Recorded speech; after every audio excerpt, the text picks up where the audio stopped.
banque et finance de marché. Il dispose à son actif d'une large expérience professionnelle de 23 ans, dont plus de 20 ans sur le marché financier régional. Il a occupé divers postes stratégiques, notamment il a été chef département des opérations marketing avant d'accéder à la direction générale de la SGI AGI en 2016. Et il a une parfaite maîtrise du marché de la BRVM, du marché monétaire des États de l'UEMOA. Monsieur Théodore Gonflé, merci d'être avec nous. Je vous laisse la parole pour nous faire votre présentation et ensuite je reviendrai pour vous poser les questions des personnes qui assistent au webinaire. Merci. Merci Lauriane. Chers participants, bonsoir. Bonsoir, le président Bonsoir, monsieur. de la Chambre de commerce du Canada. C'est avec plaisir que je saisis l'opportunité que vous me donnez pour présenter en général la BAVM et en particulier l'opportunité sur l'offre publique de vente de la Loterie nationale. Dans un premier temps, je vais essayer de vous présenter ce qu'est la SGI-AJ et aborder par la suite la BFM. Donc, je dirais que la SGIAG est un établissement financier de droit béninois qui a été créé en 2016. Nous avons eu précisément notre agrément le 8 septembre au niveau de l'AMF, l'autorité du marché financier régional. La SGIAG est donc membre de la BRVM et dispose d'un niveau de capital de 1,4 milliard de taux d'un conseil d'administration et d'une direction générale que j'ai l'honneur de diriger. Nous couvrons, nous avons l'ambition d'être un acteur de référence au niveau de la finance africaine et l'agrément que nous avons nous permet de couvrir les 8 pays de l'UEMOA. La SGAJ aujourd'hui, il y a la SGAJ même en tant que société à part et sa filiale qui s'occupe de la gestion collective que nous appelons la SGO. Quelles sont les activités que nous, les services que nous offrons? Nous avons le courtage des valeurs mobilières que nous faisons. Nous faisons la conservation et des services financiers. Nous faisons de l'ingénierie financière. Nous faisons de la gestion de portefeuille. Nous faisons la gestion collective via notre filiale spécialisée et nous faisons des conseils aux investisseurs. Nos services s'adressent bien aux particuliers à travers l'ouverture des comptes en gestion libre, comptes gérés, conseil en investissement, la bourse en ligne parce que nous disposons de notre mobile qui vous permet d'accéder aisément au marché en toute liberté, les services liés au titre, la commercialisation des fonds communs de placement. Aux entreprises, nous offrons les services liés au corporate finance, conseil en investissement boursier, des opportunités de placement sur le marché des titres publics, tant par syndication que par adjudication. Nous aidons les entreprises et les États à structurer des opérations de levée de fonds, tant en dette qu'en capital. Il y a le service de bourse en ligne. Aux États, nous les assistons dans les opérations de levée de fonds à travers les structurations de dettes publiques et des opérations d'arrangement d'émission. À titre indicatif, c'est l'évolution de notre clientèle depuis le démarrage des activités et le démarrage et également l'évolution des actifs que nous avons aujourd'hui sous gestion. Je dis qu'aujourd'hui, à fin juin, nous avons dépassé plus de 400 milliards d'actifs en termes d'actifs sous gestion. Nous avons eu l'opportunité d'être nominés la LGI de l'espace UMOA pour l'année 2024. Nous travaillons avec un ensemble de partenaires au plan local euh, que sont les banques, les compagnies d'assurance, les caisses de retraite réparties dans plusieurs pays de l'Union. Alors, la BFM, je dirais d'abord que la BFM, c'est un marché commun de tous les États de l'espace UEMOA qui regroupe 8 pays. Et quand un pays veut émettre, il peut de façon spontanée lever les fonds dans cet ensemble. Euh, donc, il constitue le bras opérationnel pour l'architecture du marché. Elle coordonne les opérations de cotation. Euh, du point de vue indicatif, euh, je pourrais dire que la BFM détient aujourd'hui en termes de capitalisation plus de 1 161 000 milliards de francs CFA. Je n'ai pas converti malheureusement en dollars pour vous permettre d'avoir rapidement une idée de grandeur. En termes de performance, nous avons au vendredi passé, le pair moyen du marché ressort à 10,49. Le taux de rendement moyen, 8,32. Le taux de rentabilité du marché, 10,61. Le nombre de sociétés cotées, 46 sociétés. Le nombre de lignes obligataires qu'on a sur le marché, ça fait 153. Comment je peux investir à la BFM et sur quel support je peux le faire?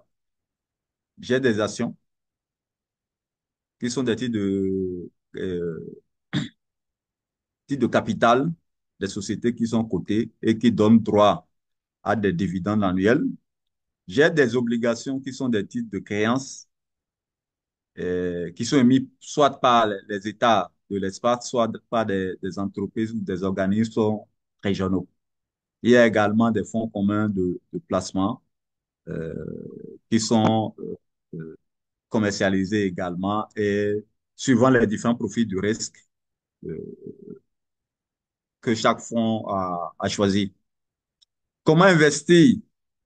Pour investir à la BAVM, il y a une étape, il faut disposer d'un compte titre. Et les comptes titres sont ouverts auprès des SGI ou des teneurs de compte banque. Il y a la possibilité d'avoir. En général, quels sont les documents euh, qu'il faut fournir pour disposer d'un compte titre dans les livres de la SGI AJ? Il nous faut une pièce d'identité en cours de validité. Pour les Béninois, une photo d'identité, un relevé de compte, attestation de résidence ou facture portant le nom de celui qui veut ouvrir le compte, une copie de l'IFU et la preuve de dépôt initial qui peut être par chèque ou par virement ou de l'espèce déposée sur nos comptes bancaires.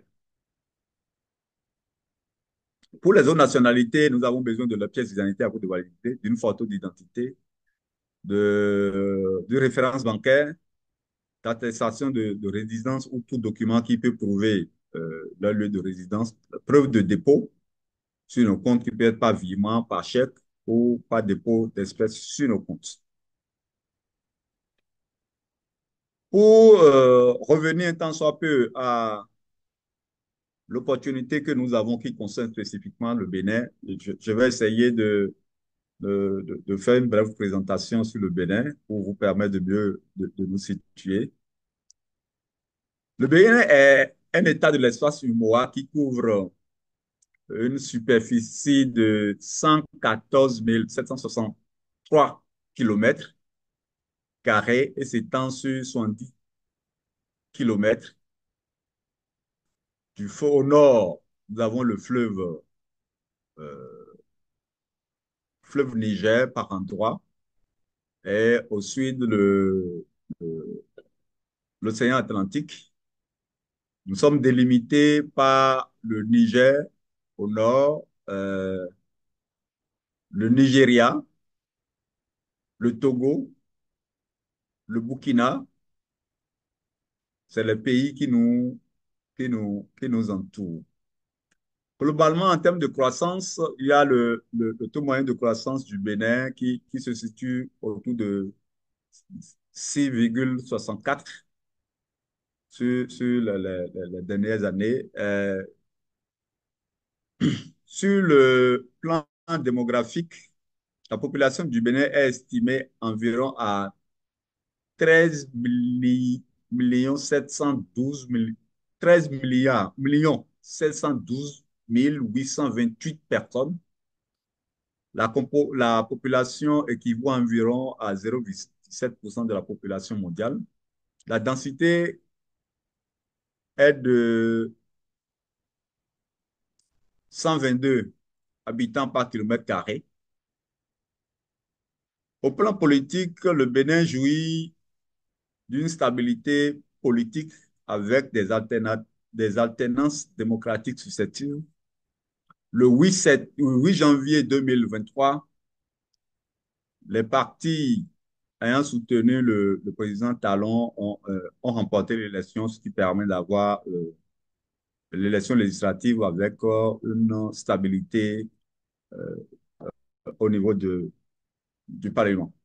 Au plan économique, au cours de la dernière décennie, la croissance économique du Bénin a augmenté en moyenne de 5,10 par an. Cette croissance est soutenue par la baisse du niveau de pauvreté de 36,2% en 2022 contre 38,5% en 2019, selon le rapport de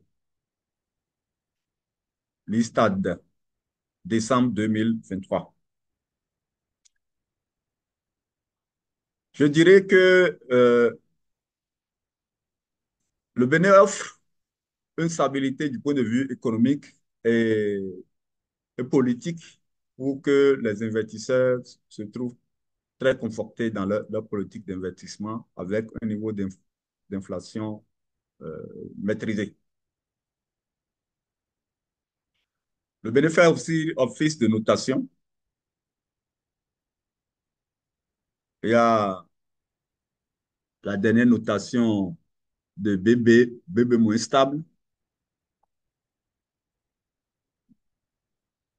Donc, vous constaterez que nous sommes dans un environnement parfaitement maîtrisé en matière de croissance et les recettes au niveau de l'État évoluent également de façon convenable. Quelques chiffres clés, quelques réalisations clés. Le Bénin est classé également en matière de transparence au niveau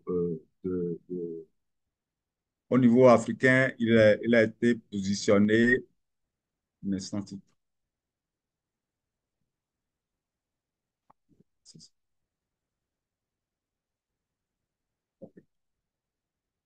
en matière de transparence, dans l'espace francophone, le Bénin a été positionné en première position, deuxième position en matière de transparence budgétaire.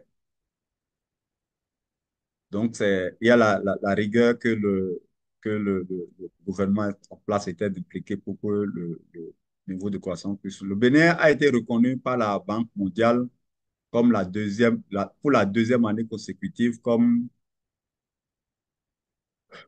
premier des 76 pays de IDEA en matière de transparence et de gestion de dette publique.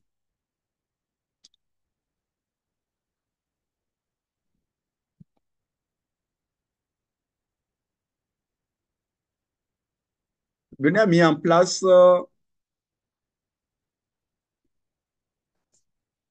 un plan stratégique de développement dont les trois piliers clés sont le premier pilier est à la démocratie, état de droit et la gouvernance. Deuxième pilier, l'éducation et la croissance économique. Troisième pilier, l'amélioration du bien-être de la population. Et le gouvernement travaille activement pour que, de façon globale, puisse tirer le pays vers, vers le développement. Revenons spécifiquement à l'opération de la Loterie nationale. La Loterie nationale est une société qui a été créée depuis très longtemps, dans les années 67, lorsque le Bénin s'appelait encore le Dahomey, avec un capital de 500 millions. Ce capital est passé à 1 milliard en 2016, puis à 2 milliards en 2023.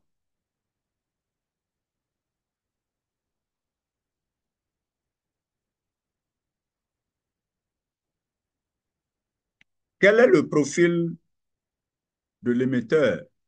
La Loterie nationale là, est une société anonyme à participation publique avec un conseil d'administration jusqu'à présent.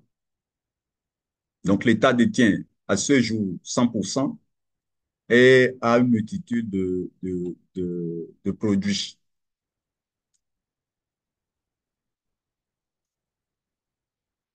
Au nombre de ces produits, nous avons l'Autostar, Paris Sportif, PMU, l'Autosport, ainsi de suite. Quels sont les chiffres clés de la loterie nationale? Parlant des chiffres clés, je ne sais pas si vous voyez bien, ou bien Parlant des chiffres clés, à titre indicatif, vous n'avez pas ça là ici, mais la loterie en 8 ans a connu une croissance extraordinaire. Elle est partie d'un chiffre d'affaires de 10 milliards de francs CFA net de taxes à 93 milliards en 2023. Cette croissance est liée notamment à la forte dynamisation de l'activité, à la multiplication des tirages et euh, à la digitalisation également de certains produits.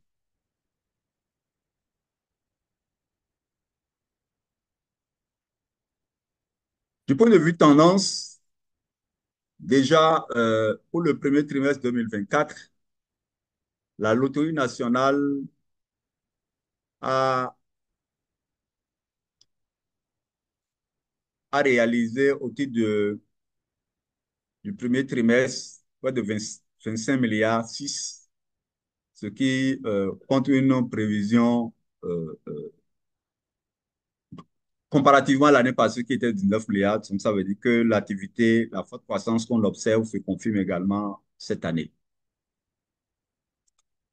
Quelles sont les perspectives en matière de chiffres? En matière de chiffres, les perspectives de la Loterie nationale se présentent comme suit. Si nous prenons l'exercice 2023, qui, pour lequel la loterie a eu un chiffre d'affaires de 93 milliards 900. En 2024, le niveau de chiffre d'affaires attendu va passer à 119 milliards, 2025, 134 milliards, 2026, 149, 2027, 165 pour avoir en 2028 180 milliards. Le modèle économique de la loterie nationale, c'est 70% de, de chiffre d'affaires qui est réservé aux parieurs, ceux qui ont participé au jeu, et les 30% qui permettent de couvrir l'exploitation jusqu'à dégager le résultat. En termes de résultats, en 2023, la Loterie nationale a fait un résultat de 4 milliards 100. Ils s'attendent à avoir un résultat minimum de 6 milliards 8 en 2016, qui pourrait passer à 7 milliards 9 en 2025, à 9 milliards 3 en 2026 et à 10 milliards 6 2027 pour atteindre les 12 milliards 300 en 2028. Il faut noter que la loterie nationale, dans son modèle, n'a pas de dette. N'a pas de dette. Donc, ce qu'il faut retenir également, c'est ce qui a été prévu en matière de politique de distribution de dividendes. La loterie envisage payer sous forme de dividendes entre 60 et 40% et 80%, excusez-moi, aux actionnaires. Et les dividendes sont exigibles à compter au titre de l'exercice 2024. Donc, tous ceux qui auront acheté le titre vont bénéficier de ces dividendes. Quels sont les termes de l'offre? En termes de l'offre, la Loterie nationale, avant de parler de thème de l'offre, je vais noter que la valorisation euh, a été faite par Deloitte sur la base de l'EBITDA qui à 60% et de la méthode patrimoniale à 40%. La pondération donne un niveau moyen de 4700 qui a été arrondi à 4800. Le nombre de titres mis en, en session, ça fait entre 7 millions de titres et 9 millions de titres. 7 millions qui correspond à un niveau de 35% et 9 millions, millions de titres qui correspondent à 45%. Donc, le minimum que l'État est prêt à céder dedans, c'est 35%, le maximum 45%. Le prix retenu, 4 800. Le montant attendu de cette session varie entre 33 milliards 6, si c'est les 35%, ou 43 milliards 2, si c'est les 45%. Donc, l'État va demeurer toujours le plus gros actionnaire à 55% pour conduire la stratégie de croissance de l'entreprise.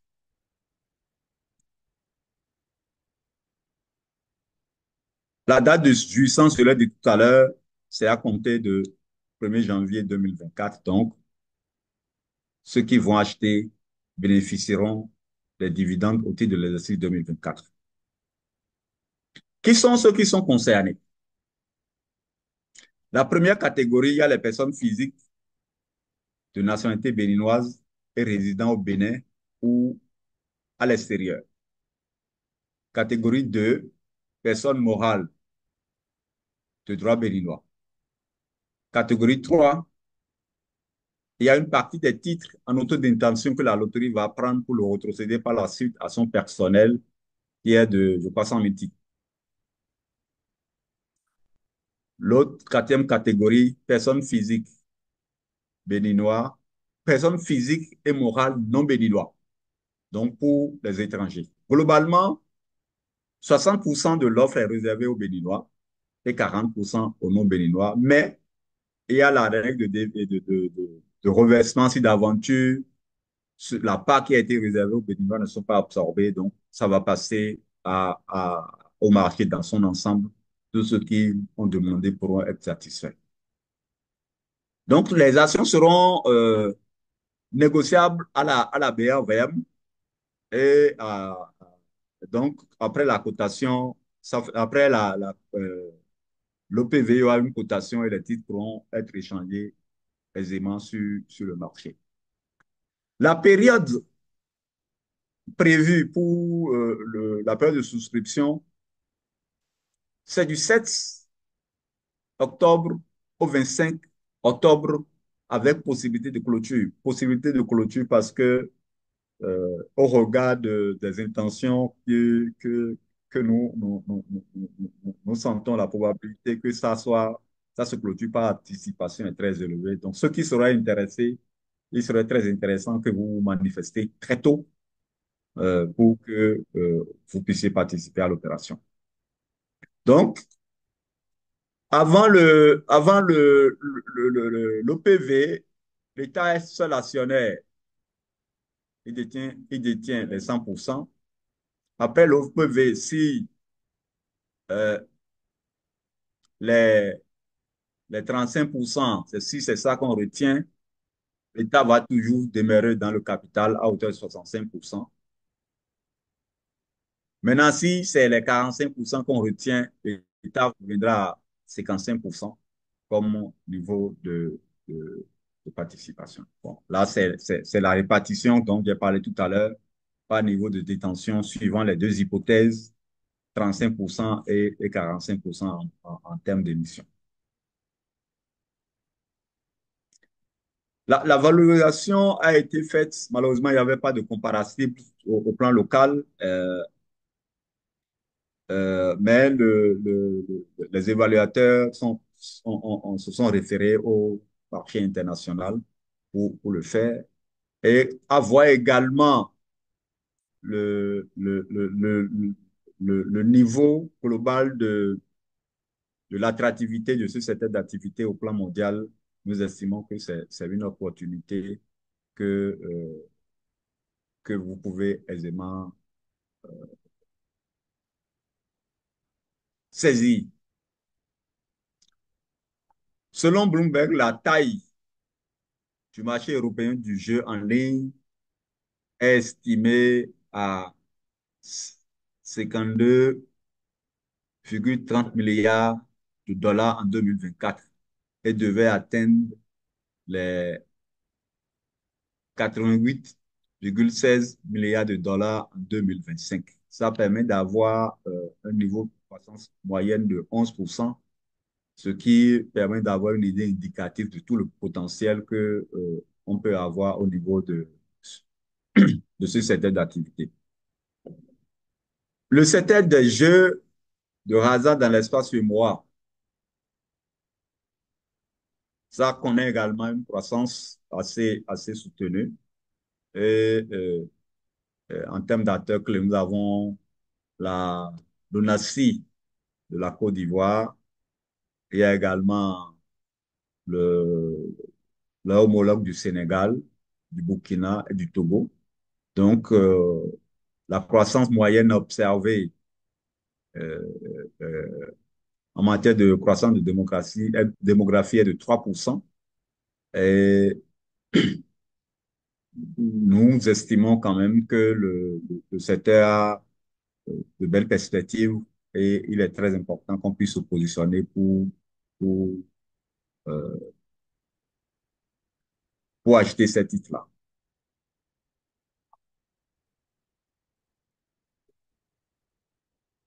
La Loterie nationale est leader du jeu au niveau du Bénin. C'est lui qui compte. Il est vrai qu'il y a d'autres acteurs privés qui ont reçu la licence pour pouvoir exercer une partie de l'activité. Mais la loterie demeure toujours l'acteur clé qui assure la croissance du secteur d'activité. Vous avez de façon indicative comment la croissance de l'activité a eu lieu ces dernières années. La loterie est une entreprise qui assure une gestion optimale des risques. Le modèle économique, c'est bien maîtrisé. En matière de terminaux, par exemple, c'est ces partenaires qui achètent des terminaux et eux, ils sont contents de distribuer une partie de la marge avec eux.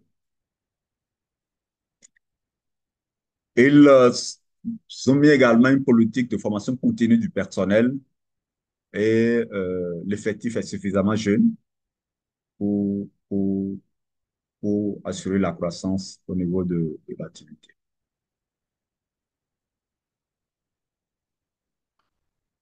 Quelques indicateurs pour vous permettre d'apprécier un tant soit peu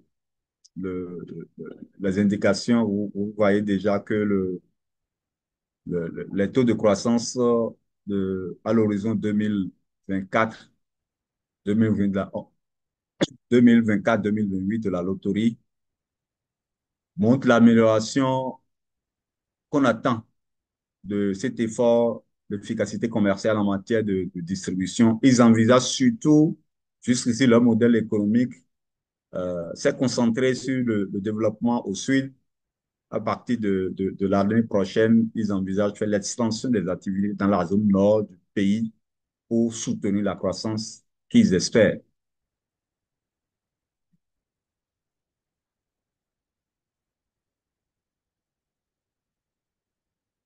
Pour nous contacter, nous avons deux points de contact. Il y a principalement le siège. Il y a principalement le siège. Et il y a également notre bureau de liaison d'Abidjan, qui est également là pour servir de point d'accueil des souscriptions. Donc, la note d'information est déjà disponible. Nous attendons le bulletin de souscription. Donc, dès que c'est lancé, nous les mettrons à votre disposition pour vous permettre de nous accompagner. En résumé, ce que je peux dire sur l'offre de la Loterie nationale, je suis à votre disposition pour répondre à vos préoccupations. Merci. Merci beaucoup, Théodore, pour cette belle présentation. Je rappelle aux participants qu'ils peuvent envoyer leurs questions dans le chat et je m'occuperai de les transmettre à Théodore. Alors, la première question qui vient de Monsieur Pierre est de savoir si vous pouvez élaborer un peu sur la négociabilité des actions. Je n'ai pas bien saisi. Monsieur Pierre demande si vous pouvez élaborer sur la négociabilité des actions. Je pense dans la présentation, vous parliez que c'était Euh, négociable. En fait, c'est ce qu'on a Oui, compris. tout à Donc, si fait. vous pouvez nous expliquer un peu plus en détail comment est-ce que ça se passe à ce moment-là. D'accord. OK. Tout juste après l'étape du marché premier, c'est-à-dire l'OPV qui sera lancé le 7, dès que c'est clôturé au plus dans 45 jours, les dispositions sont prises pour que la partie secondaire puisse avoir lieu sur la BA. Donc, la cotation va se faire et tout détenteur du titre qui désire les saisir peut alors donner des ordres pour pouvoir faire la vente. À titre illustratif, je vais expliquer un tant soit peu. Si, par exemple, vous passez par le canal de la SGIAJ pour faire la souscription, vous avez droit vous pouvez accéder à notre plateforme digitale, le marché digitalisé via votre portable et vous pouvez faire des ordres d'achat comme de vente en suivant les tendances du marché. À titre indicatif, je vais donner tout juste des indicateurs en matière de part de croissance. Le titre que vous avez acheté à 4 800, pour croître peut-être le premier jour de cotation, la limite que le marché a autorisée, c'est 7,5%.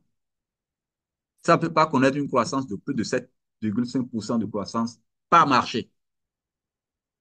Donc, si d'aventure, le premier jour, ça connaît une croissance de cette hauteur, le deuxième jour, il y a également cette possibilité.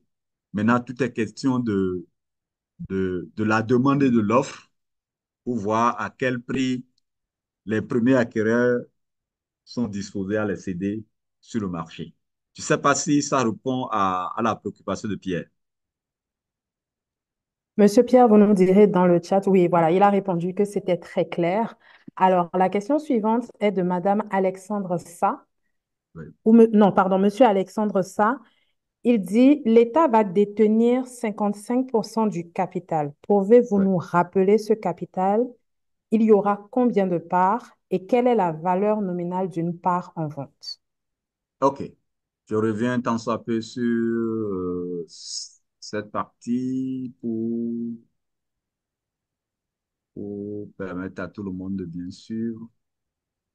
Le, non, un instant, hein. Hmm.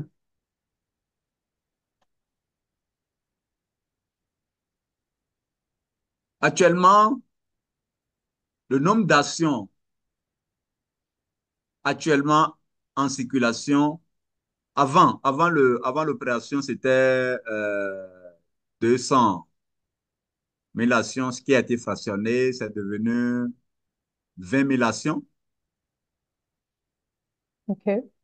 20 000 actions. Si l'État, on se limite aux 55%, l'État détiendrait 11 000 actions et il y aura 9 000,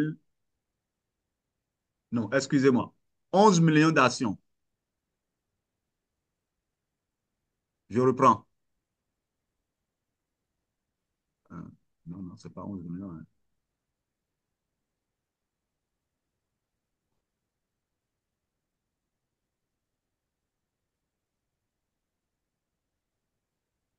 Je reprends. L'État détiendrait à 55% 11 millions d'actions et le marché, le flottant sur le marché serait 9 millions d'actions, ce qui fait totalement 20 millions d'actions que la société a. Donc, l'État va garder le contrôle avec 11 millions d'actions sur les 20 millions d'actions totales. D'accord. OK. La question suivante vient de Monsieur Jonathan. Je voudrais savoir si c'est possible d'avoir une sorte de simulation pour 100 actions, par exemple. Donc, ce serait de savoir si on achète 100 actions, combien ça nous coûte, combien ça peut nous rapporter. OK. Je dirais que à titre indicatif, hein, pour 100 rations, ça fait environ 480 000 francs CFA. Le niveau de rendement espéré, je dirais que euh, au bas mot, ça peut tourner minimum autour de 8% au bas mot. Euh, mais à titre exceptionnel, au titre de l'exercice 2024, l'État envisage payer un niveau de dividende qui peut, parce que c'est des estimations, qui peut atteindre les 500 francs au titre de l'exercice 2024. Donc, ça permet d'apprécier l'ordre de grandeur. Par la suite, par rapport au niveau de croissance que des années suivantes, le titre connaîtra une croissance normale et vous aurez également le niveau de dividendes, les dividendes régulièrement. Ce qui est très D'accord. intéressant dans le modèle de la loterie, c'est une société sans dette. Il n'y a pas de dette à payer. Et leur politique, il n'y a pas que je veux investir pour acheter des machines de jeu. C'est des partenaires qui achètent. C'est à cause de ça qu'ils sont très à l'aise au niveau de la politique de distribution de dividendes qu'ils ont envisagée, euh, bien sûr, à 80%, 60 à 80%. Très bien. J'espère que qu'on a les réponses en temps réel de est-ce qu'on est euh, si les réponses ne sont pas assez claires, n'hésitez pas à demander des précisions, s'il vous plaît. Alors, il y a Fa qui a dit, très bonne présentation pour les services aux particuliers de la SGI. Pouvez-vous nous donner quelques détails sur la gestion libre à travers votre application mobile? Quels sont les... Bon, je vous laisse déjà OK. répondre à ça, je vous poserai les autres questions ensuite. Pour la gestion libre, ça, c'est quoi? Nous limitons tout juste à vous conseiller. Oui, je vais acheter la loterie nationale. Vous passez par notre canal, vous faites la souscription, vous voulez suivre, vous prenez l'abonnement qui, pour le moment, est gratuit. Pour les 2 ans à venir, celui qui va accéder à notre application mobile, il n'y a pas un franc à payer pour permettre à tout le monde d'être habitué. Et, euh, et par là, vous avez accès au marché librement, vous transigez vous-même. Si vous avez besoin de support, que d'ailleurs nous publions, nous travaillons avec un partenaire pour la publication des notes de recherche. Nous les mettons également à disposition pour que, à travers les analyses, les recommandations, vous-même, vous soyez à même de faire les choix de titres, euh, tant en achat qu'en vente. Ça, c'est la première partie. Vous prenez l'option de dire, moi-même, je vais pouvoir gérer en toute autonomie. Nous nous mettons, il y a la plateforme qui est là, qui est à votre disposition pour pouvoir fonctionner aisément et les notes de recherche que nous avons également qui sont à votre disposition pour vous accompagner dans la démarche. L'autre option, il y a d'autres qui peuvent estimer que je n'ai pas le temps, je préfère vous laisser faire la gestion également. Si nous nous entendons sur les profils de risque, nous pouvons également vous assister à travers la, la gestion de votre titre également pour votre compte. D'accord. Et dans ce cas, quels sont les frais de gestion? C'est la question suivante d'ailleurs de FA. Quels sont les frais de gestion que vous chargez aux utilisateurs? Les frais de gestion, Evelyne est en ligne? Oui, DG, je suis là. Je passe sur ton contrôle. C'est du 0,3 hein, en moyenne. Oui, c'est ça l'année. 0,3% l'année. 0,3% l'année. Mais il faut noter D'accord. qu'il y a des frais du marché Mhm. qui viennent s'ajouter. Tu peux les rappeler également? Oui, les frais du marché, c'est 1,4% du montant brut. C'est-à-dire, lors de l'achat, il y a 1,4% qui s'applique sur le montant brut. Et donc, le montant net sera le montant brut plus les 1,4%. Tu peux détailler que la BFM prend combien et le DCBR prend combien? OK. Pour les 1,4%, la SGI, la commission de la SGI, c'est 1% du montant brut. Pour le Plus, coûtage. voilà, pour le coûtage, c'est 0,2%. Et pour le DCBS, c'est 0,1%.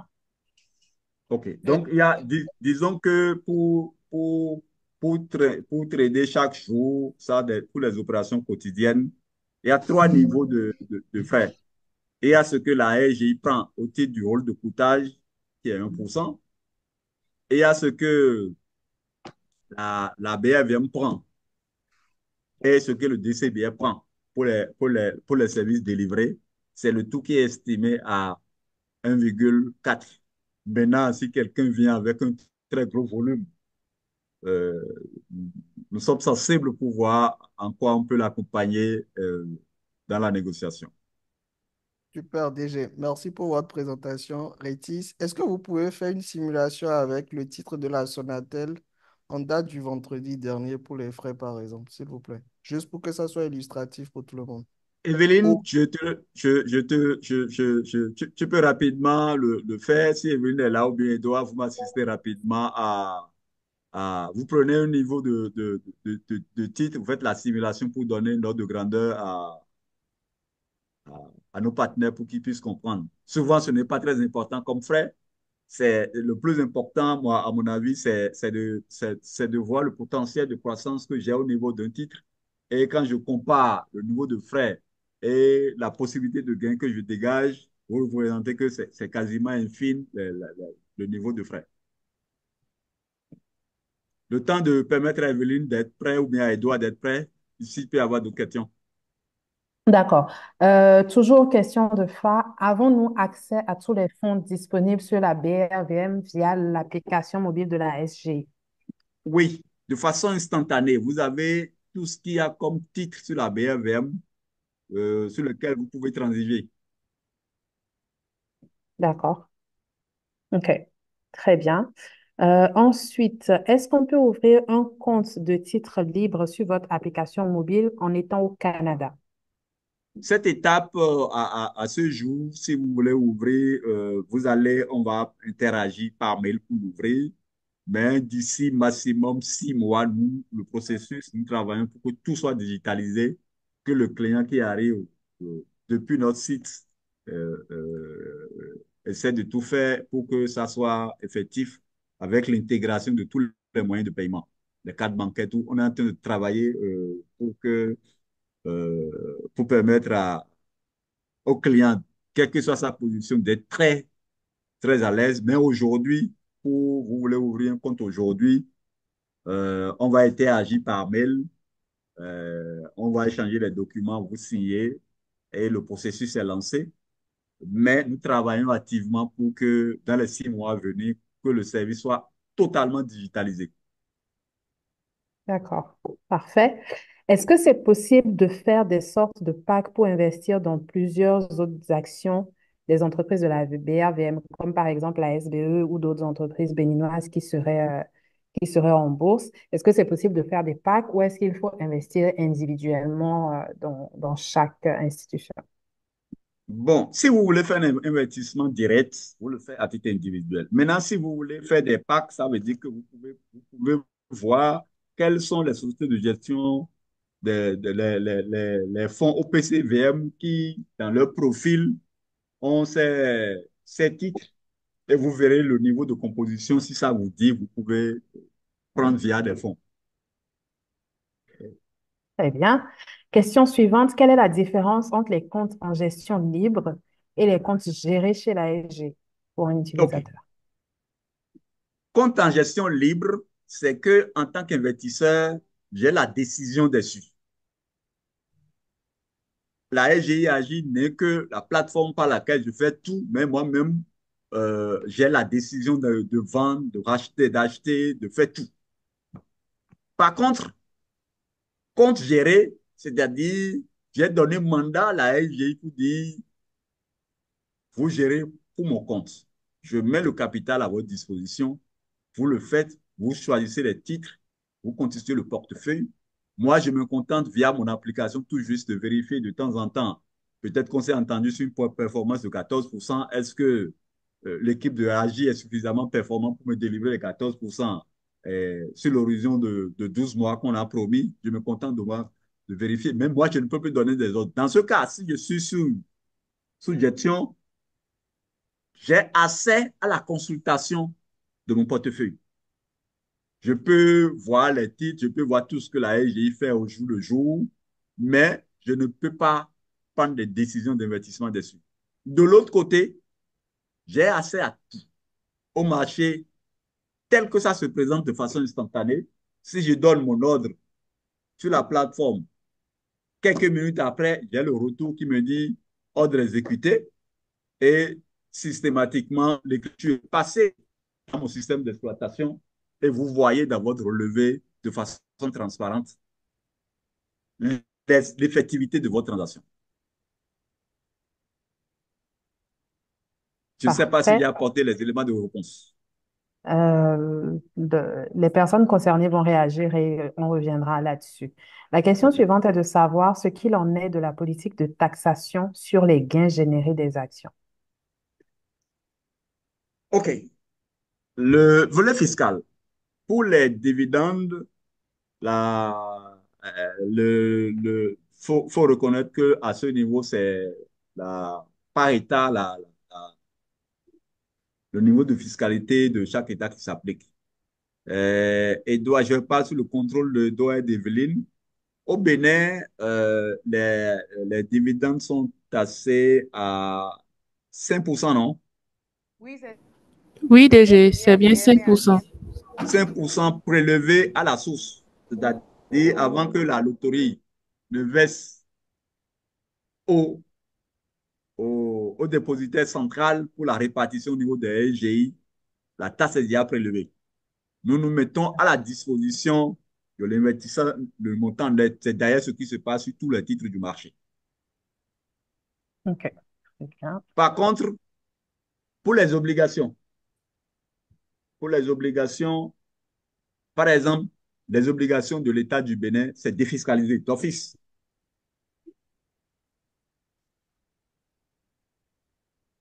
Pour les autres États, lorsque je prends les titres des autres États, ce n'est pas nécessairement défiscalisé. La SGI qui détient la position du client a l'obligation de tenir compte de la fiscalité pour verser le bien-être au client par la suite.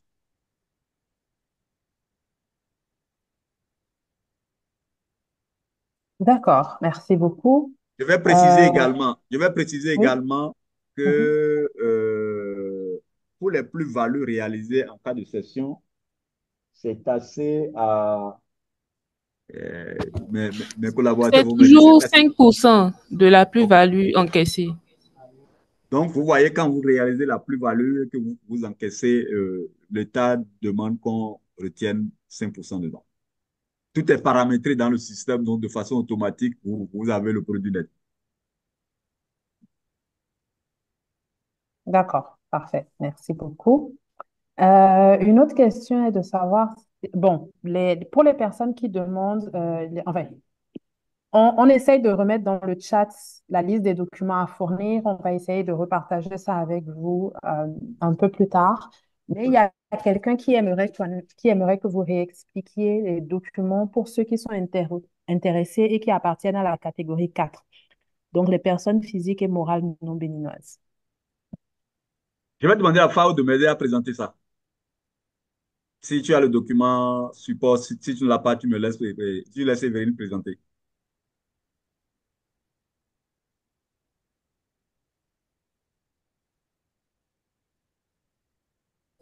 Sinon, je crois que ça doit être dans le document, hein. Je pars rapidement et puis, thème de l'offre. Il s'agit des pièces à fournir. Oui, Oui, pour les pour les non non-béninois. béninois Oui. et qui Oui, ne pour les résident pas au non-béninois. Bénin. Si la D'accord, personne ne réside pas au Bénin aussi. OK. d'accord. Donc, dans un premier temps, on aura besoin d'une pièce d'identité, une photo d'identité, une preuve de résidence.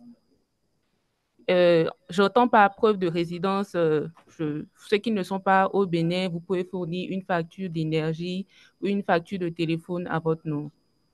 On accepte ça. Et ensuite, la preuve de dépôt, si vous faites un virement, vous nous envoyez la preuve de virement pour qu'on puisse être sûr de la banque de laquelle ça a été fait. Donc, c'est tout pour les pièces à fournir, pour les noms béninois. D'accord. Et pour les personnes qui résident hors du pays aussi, Béninois non résidents au voilà. Bénin. Les Béninois Oui, non résidents au Bénin, en complément des pièces que j'ai citées, il faudra l'attestation IFU qui est disponible sur le site de la Direction générale des impôts. On peut vous mettre le lien dans le chat pour pouvoir la voir. d'accord. Et pour un non-béninois non résident au Bénin, exemple, un Oui. Canadien qui suit ce webinaire aujourd'hui, qui est là-bas, qui n'est pas béninois et qui a envie quand même d'acheter, cette Pour un non personne-là, résident, par exemple, ne peut pas s'appliquer. oui, je vois. Il faut juste la pièce d'identité, la photo d'identité et la preuve de résidence, plus la preuve de dépôt. C'est tout. D'accord, très bien. Merci Je beaucoup. vais rappeler ça dans le chat. Parfait, merci. Oui. Alors, quels sont les moyens qui sont acceptés pour le transfert de fonds, pour le paiement, si on n'a pas de bancaire au Bénin?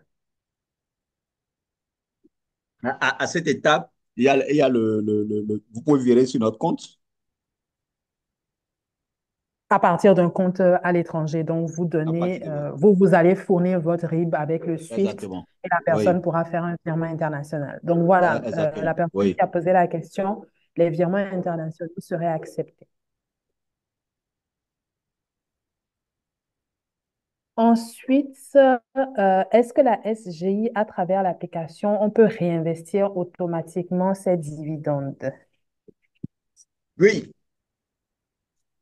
vous êtes le maître de votre ressource. Vous prenez la décision de le faire si ça vous dit.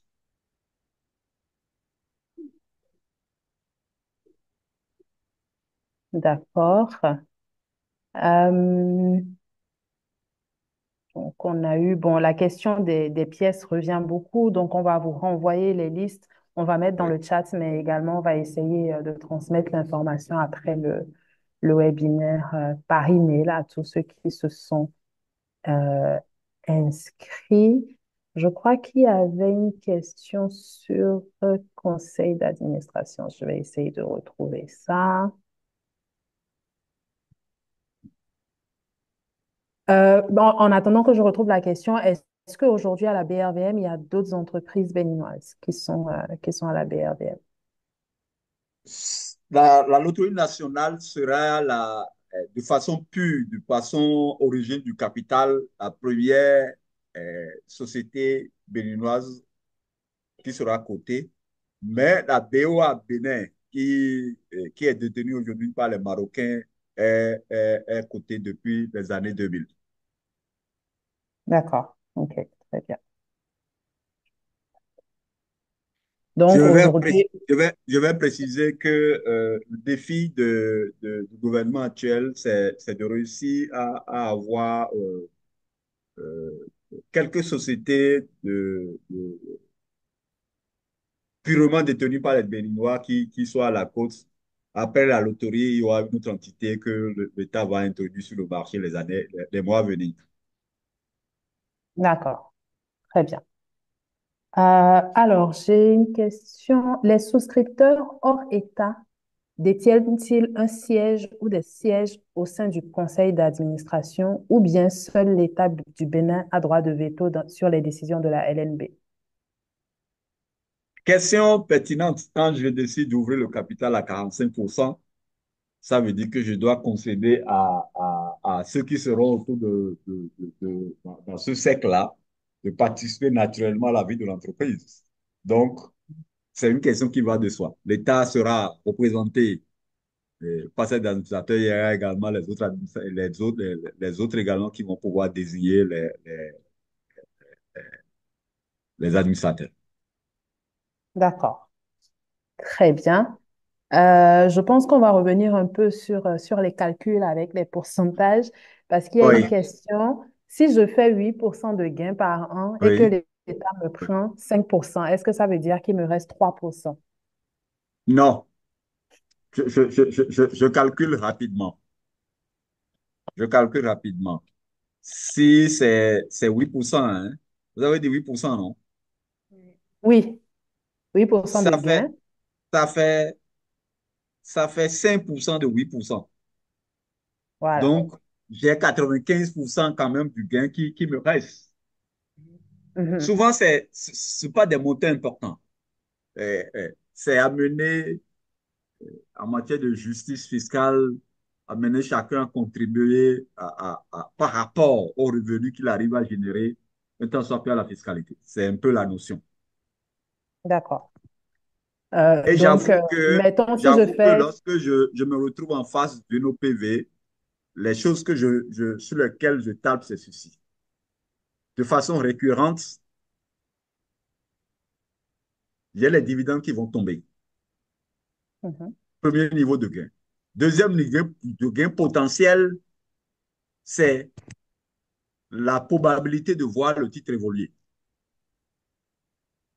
Si ça évolue, je dégage également beaucoup plus de marge. C'est beaucoup plus l'intérêt qu'il y a dans les OPV, ça, pour voir. Je donne quelques ordres de grandeur. Il y a de cela 2 ans, Orange.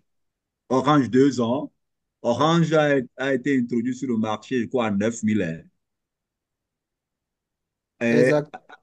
a payé déjà 2 fois de dividendes. Mais aujourd'hui, vous voulez acheter Orange, vous allez l'acheter à 14 000.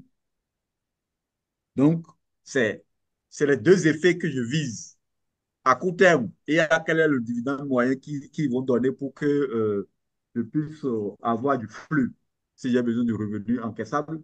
Mais également, ce que je vis surtout, quel est le potentiel de croissance que je peux espérer de cet investissement-là. mhm.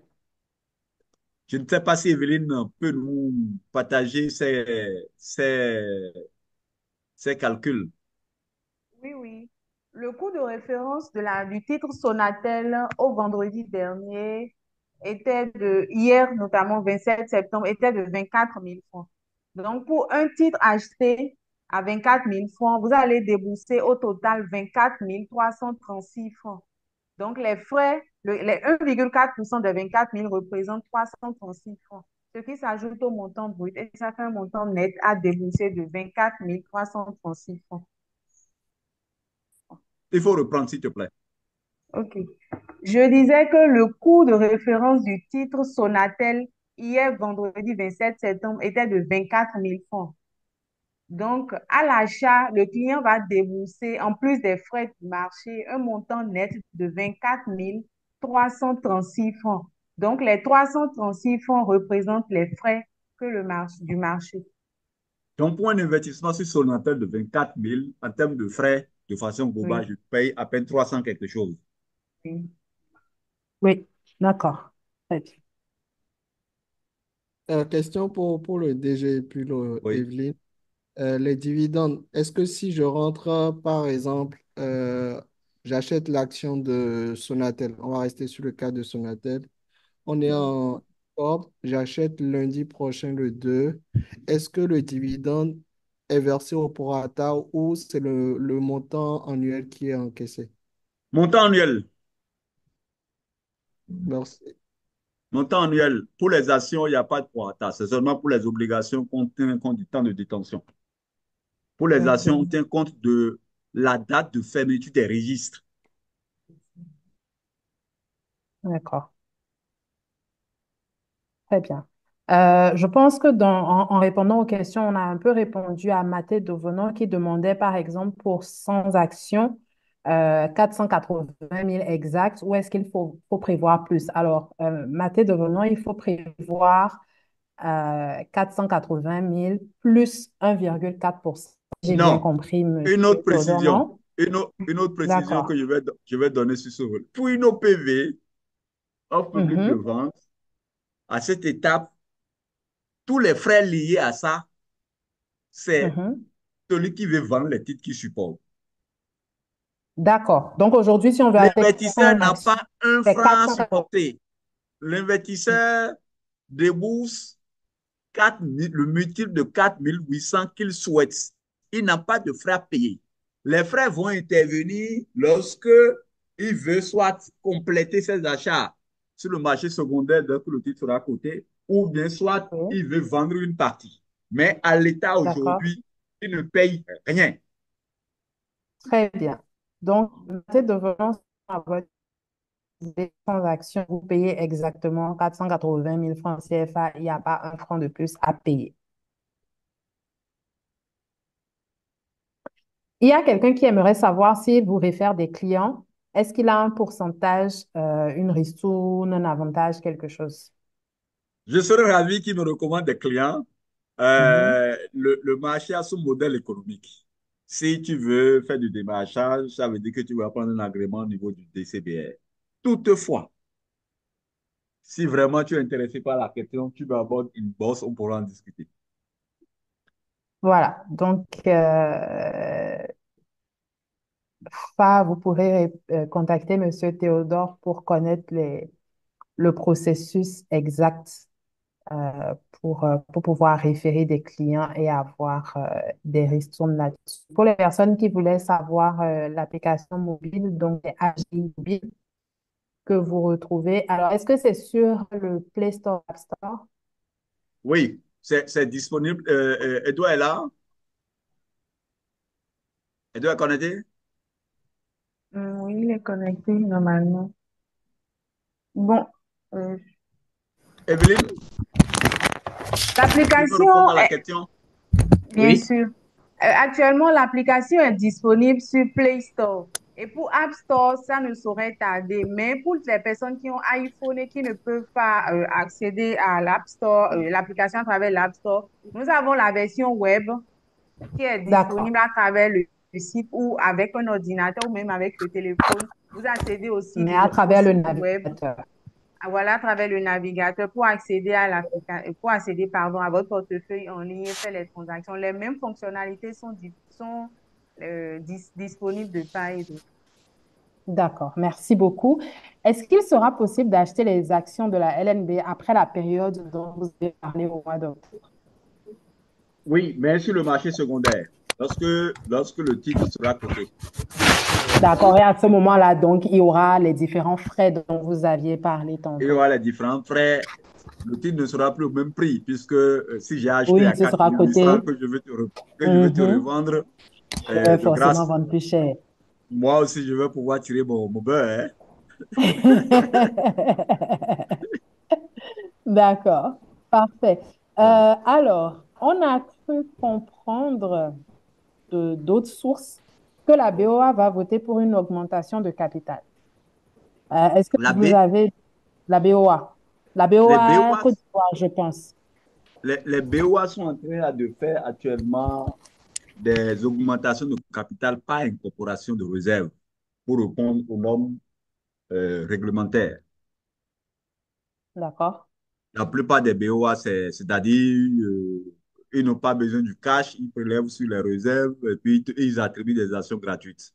Si vous Mhm. tenez à avoir ces actions gratuites, ça suppose que vous achetez ces actions avant la date de fermeture des registres. D'accord. Très bien.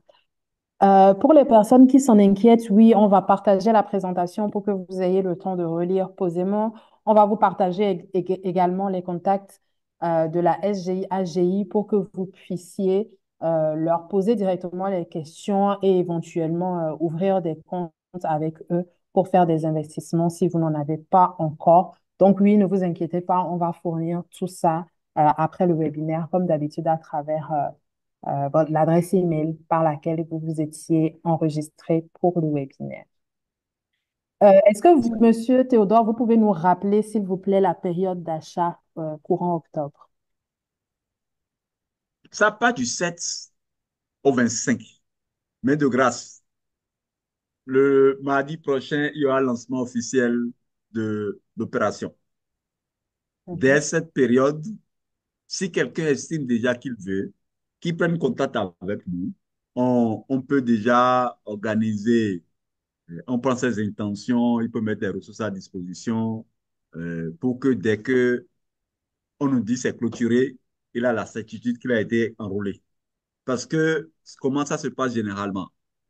On peut commencer le 7, on envoie une première intention, des carnets, ceux qui se sont déjà manifestés. Euh, le 7 à 10 heures, on va faire un second point à 16h30. Si on constate que le volume est absorbé, ça veut dire d'office, il y a clôture. Donc, la période du 7 au 25, c'est indicatif C'est et à titre souvent, indicatif. ça c'est un piège. D'accord. OK. OK. Parfait. J'essaie de regarder s'il y a des questions qu'on a oubliées sur lesquelles on peut revenir.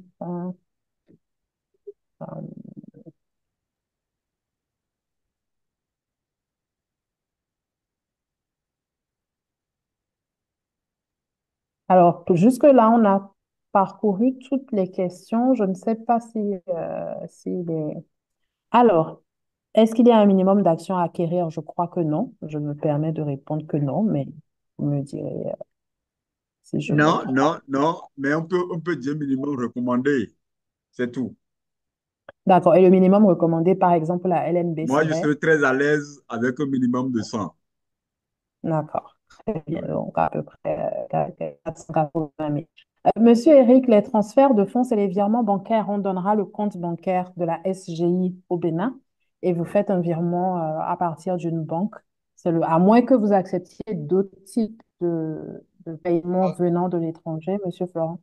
Monsieur, Lauriane, Lauriane, oui, Théodore, pardon. Oui, oui, c'est Rétis. Par rapport à cela, la Chambre de commerce peut servir d'intermédiation pour cela. Donc, on va envoyer les informations pour les différents comptes de la SGI-AJ dans le courriel et oui, assister M. Eric qui est adhérent à la Chambre. parfait. Merci. Monsieur Eric, j'espère que ça répond à votre question.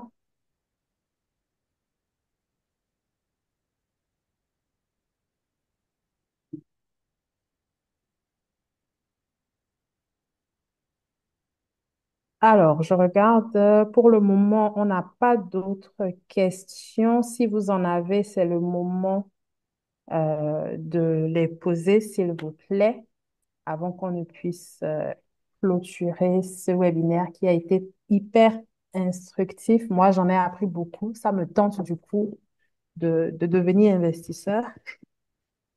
Et je pense qu'il y a d'autres personnes qui se retrouvent aussi là-dedans.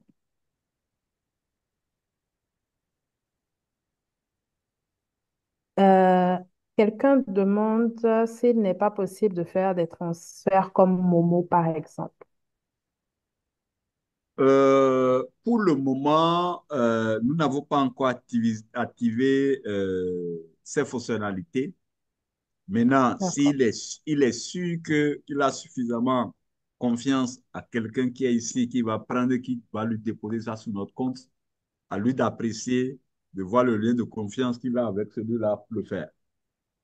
D'accord. Monsieur Alao, j'espère que vous avez eu l'information, vous avez la réponse à votre question. Donc, si je résume, pour le moment, vu qu'il n'y a pas de compte marchand, que cette option-là n'est pas encore activée, c'est un non. Éventuellement, en fonction de l'évolution aussi de la réglementation, je pense. Sinon, donc, virement bancaire, dépôt en espèces sur le compte bancaire ou dépôt de chèque sont les options. Si vous avez une personne de confiance, vous pouvez également passer. Et sinon, comme le disait le DG tout à l'heure, Etis, la Chambre de commerce Bénin-Canada peut vous aider à mettre en place un circuit de confiance pour faire parvenir les fonds à la SGI, AGI. Quelqu'un souhaite savoir quel est le délai d'ouverture d'un compte chez vous. Mettons, si on commence les démarches avec vous pour ouvrir un compte d'investissement, combien de temps est-ce que ça prend? Evelyne, C'est un maximum de 112 heures.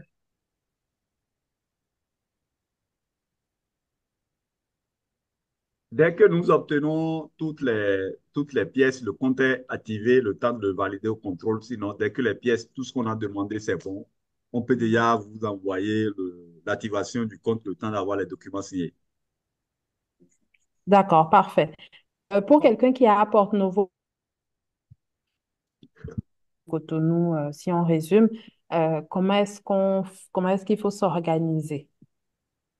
Il a, Parce que je suppose que les même documents, est-ce s'il que, est, même s'il est à Porto-Novo qui ne veut pas se déplacer, il peut envoyer également, il peut échanger par mail, il aura ses documents. Comme s'il veut faire un tour à Cotonou, il n'est plus tenu de dire, bon, je vais passer nécessairement. On lui envoie tout et puis il fait, ou bien sûr, lui-même estime qu'il doit faire un tour à Cotonou. On est à sa disposition.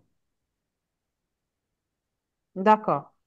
Euh, Quelle est la différence entre la valeur nominale et le prix de cession? OK. La valeur nominale, c'est, disons, euh, à titre indicatif, le jour où tu as créé la société, là, c'est le montant que tu as décaissé. Pour la société a été créée pour la première fois. D'accord? Aujourd'hui, quand on prend le prix de cession, ça a pris en compte tout le potentiel de l'entité. Quand je parle de potentiel, il y a bien sûr son passé qui a été pris en considération, mais également, si nous prenons les trois, 5 années à venir, quelles sont les perspectives? Il y a tout ça qui a été pris en compte dans la méthode de l'EBITDA pour pouvoir fixer la valeur. Ouais. Donc, j'espère que ça répond à la question de comme l'un des nous. Euh, y a-t-il des produits dérivés sur les actions de la BRVM? Pour le moment, non.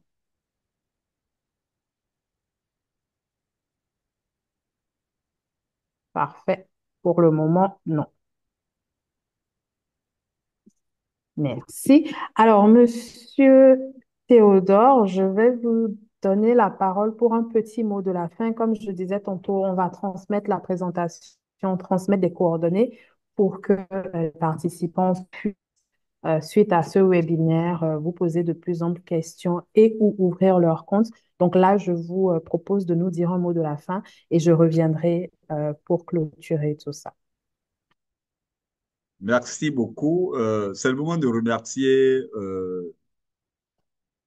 la Chambre de commerce Bénin-Canada pour l'initiative qui vise essentiellement à permettre à tous ceux qui sont de l'autre côté et qui souhaitent profiter des investissements au pays de le faire aisément. La SGIAG est disponible pour vous accompagner dans ce process. Chaque fois que vous estimez que vous avez le besoin d'éclaircissement, nous sommes à votre disposition pour vous apporter les appuis nécessaires. Dans notre modèle de fonctionnement, vous avez constaté, je l'ai dit tout à l'heure, le siège est au Bénin, mais nous avons également un bureau de proximité à Abidjan.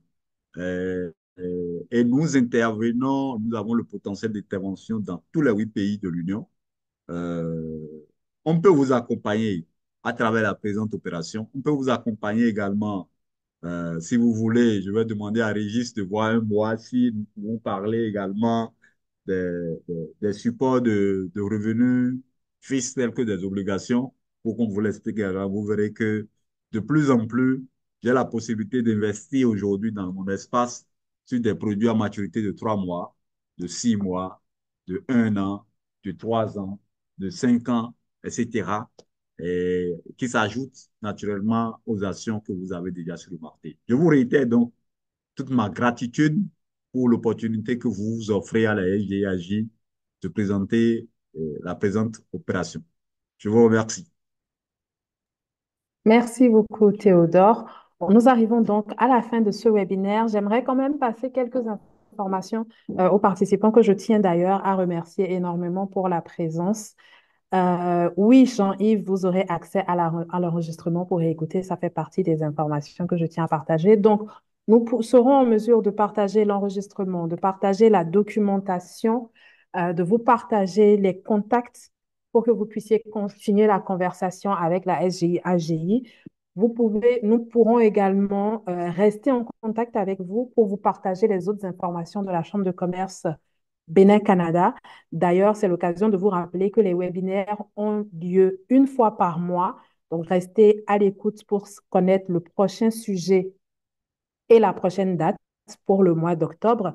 L'autre information très importante également, c'est que la Chambre de commerce Bénin-Canada organise une mission économique en janvier prochain à Cotonou. Donc, des entreprises canadiennes viendront à Cotonou pour faire des affaires, pour signer des accords, pour échanger, pour avoir des partenariats.